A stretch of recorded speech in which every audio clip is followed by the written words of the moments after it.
I'm BrigantiaBlackbird of the Blackbird Grimoire. Welcome to the daily forecast for Sunday, December 15th, 2024. It is the 25th of Sagittarius, and it is the day of Santa Claus.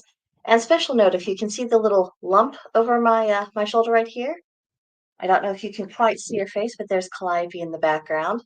I was getting everything set up and arranged and looking festive, and she decided that was her spot, so I just draped the Afghan over her. So, hope you enjoy the little cat content that we have today. So, this is the day of the full moon this month. It has several names: a full cold moon, a long night's moon, oak moon. And this is, I mean, the nights are getting really long. We're getting well into winter. I know some areas of the country are experiencing, kind of this up and down business with the temperatures and, with whether you're getting rain or snow or ice or anything else. But we are definitely going into that cold era.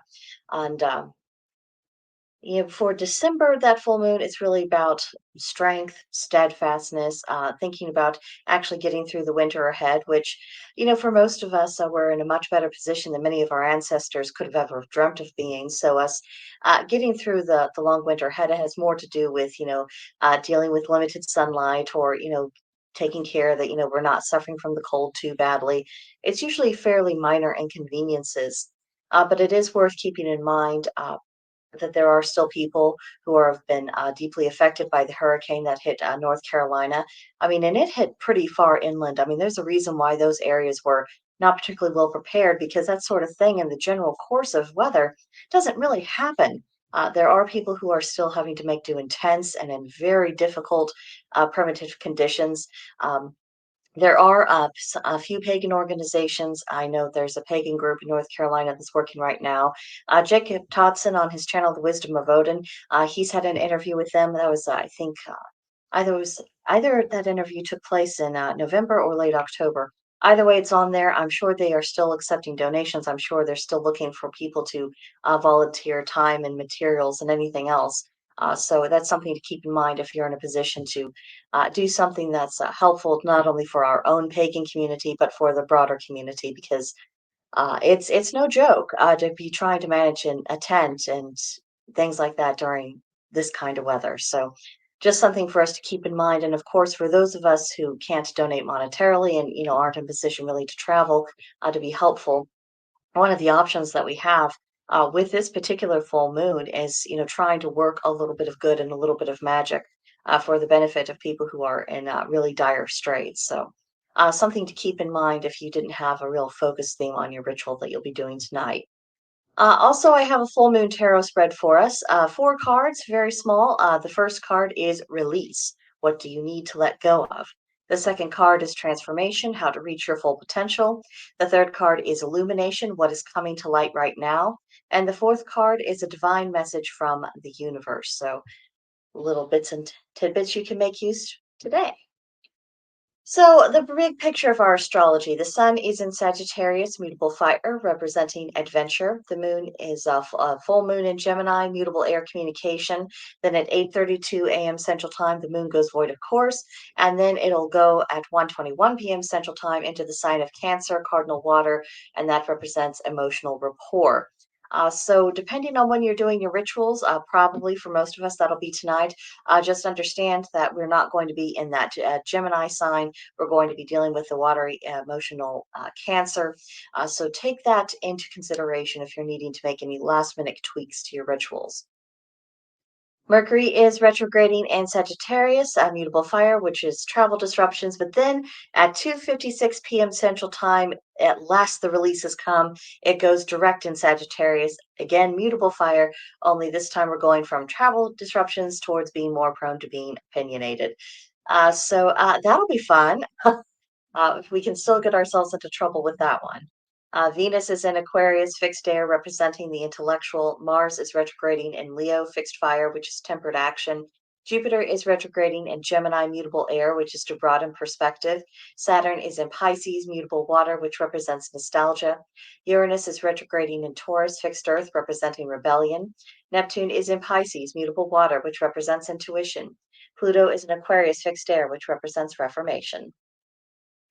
For our retrogrades, we're just scratching off Mercury because I am so over it, and I'm sure you are too. But we still have Mars, which is reconsider what you really want. Jupiter, reconnect with your true path.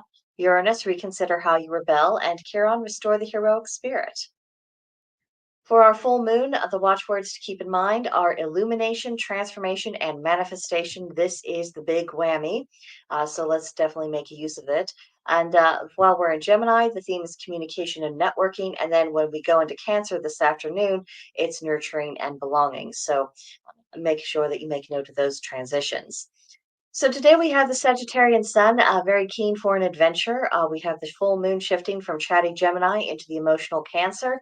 Mercury comes out of retrograde and is more than ready to dispense opinions, solicited or otherwise. Today is just energetically charged. So proceed with enthusiasm, but also proceed with wisdom. Today's tarot is the Ace of Canes. Aces represents seeds, beginnings, potential, and promise. The suit of Canes relates to the suit of sword and the element of air. And the keywords for this card are root of the capabilities of air, power, and clarity of thought. So this is quite helpful that we have this energy roaming around in the ether, especially with our full moon, going from Gemini to Cancer, because while Gemini is aligned with the element of air, of course, and so we can draw upon those properties a little bit better. But for Cancer, Cancer can really it can be a flood, it can drown us, it can be like a tidal wave and overwhelm us. So having this counter current that can cut through some of that to where we can see things with clarity, so we can make decisions, having perhaps a broader picture than just our own subjective emotions to draw upon. That is quite helpful. So definitely, if you are feeling in a bit of a muddle today, try to draw upon this airier energy as opposed to the more watery energy, and especially if you're having to make long-term decisions of any kind today.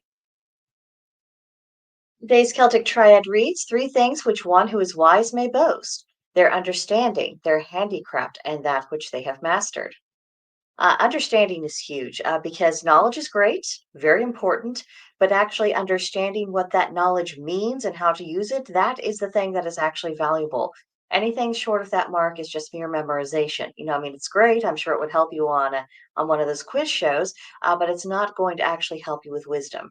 But once it's wisdom, it's going to be the understanding of the knowledge you possess. That is what is going to be the core strength. And then handicraft. I think both practical and artistic skills reveal a person's taste, as well as a level of a competency that they have attained. And of course, one of the hallmarks of wisdom is the pursuit of excellence. And of course, that also has to do with excellence in our work and in our crafts.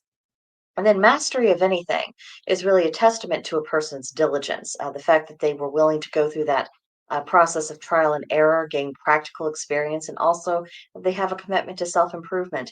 And you're not really going to find a person who is wise who is not on that pathway of self improvement for its own sake. So, those are a few things to keep in mind today. Then today's correspondences. The theme is confidence. Color is gold. The plant is the honeysuckle. The animal is the mountain lion, and the crystal is citrine.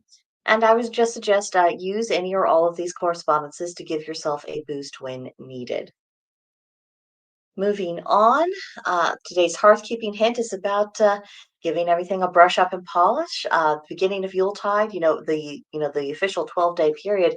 We're just a few days away, gang. It is time to polish everything that sparkles. Anything that's shiny or glittery can serve as a symbol of the sun, and making that bright and as nice as it can be. That can be part of rituals to encourage the return of the light. For today's practice, in some regions, Yuletide celebrations took place during the first full moon after the winter solstice, which is why, especially in northern Norse circles, sometimes we have our brothers and sisters there who like to celebrate sometime in January. And we have to take into account not only what ancient custom was, but the fact that ancient custom varied from region to region and from time period to time period. And also, that there is some benefit to having our celebrations that's kind of in alignment with where the rest of society is already in a festive mood as well. Because not only is that adding to the well of energy that's present during that time, and there is a well of energy there, but also it's a way of we're upholding the custom of having something big at this time of year. And sometimes, scheduling things different, I mean, that might bring you into better alignment with, a certain section of your ancestors who existed at a certain place at a certain period of time. But also, it's sometimes I think people are doing it less because they think that it's the accurate thing to do, and more so because it's a way of standing out and, hey, look at me. Not, and of course, not everyone goes into it with that attitude at all. So I certainly don't want to malign everyone who does it that way. But I would encourage people to really look at your just look at your intentions. If you're doing something that is taking you really outside of the general flow of things, what is your actual intention of doing that? And if it is just about drawing attention to yourself, maybe that isn't the best spirit to take into our festivities. Just a thought. Another thing we can do today, greet the dawn, or at least greet the sun. The archetype we have today is the Old Man Winter. What lesson do you think he wants to teach you? A meditation theme is light within the dark, because a lot of the light that we have within the dark part of the year is very much self-generated. Having the light within our own souls, that's something only we can do for ourselves. We have our candles, we have our electric lights, we have our seasonal lights that would not be existing without us putting forth the effort to do so. So it's all about that, making an opportunity and taking that opportunity to create light when there is so much darkness. It's a good lesson also on the more metaphysical level of things. And we could also choose to carry or wear a sunstone if we happen to own one today. Next up, okay, now the slides are cooperating. In our creative corner, it's all about creating a Yule log. Traditionally, you can craft a Yule log out of last year's Yule tree whenever possible. Otherwise, you can choose a log. It's usually best if it comes from your own property. There is a little bit of folklore with that, but just do the best you can. And then you can decorate it with local greenery and plants. Drill holes to hold the candles. A lot of people like to use tapered candles. Of course, if you do a larger hole for perhaps uh, just little tea lights. Be very careful about how you decorate and where you decorate so you aren't catching things on fire. Nobody wants a fire. And if you have proper skills and you have a Yule log, maybe you could actually chisel away something beautiful on that, as people have done some astonishing sculptures with wood for the sake of the Yule log. So, whatever your skill level is, this is an opportunity to really go all out. For me, I like to start lighting the candles on the Yule log or any of my other, wherever I'm making my big display of lights, I start doing that on Mother's Light and continue to do so in the evenings for the whole 12-day period. It's a whole thing. And you can do your own traditions in your own way, but just, it's one of those things of do something. Do something. You'll feel better. Then for today's journal prompt, what did you come to understand this year that eluded you the previous year? It's a good opportunity to just kind of check in and see what kind of benchmarks you've reached over the past year. Then, on that note, have a magical day. I wish you bright blessings and the joys of the season. Come back again tomorrow for the next edition, and I will see you guys then.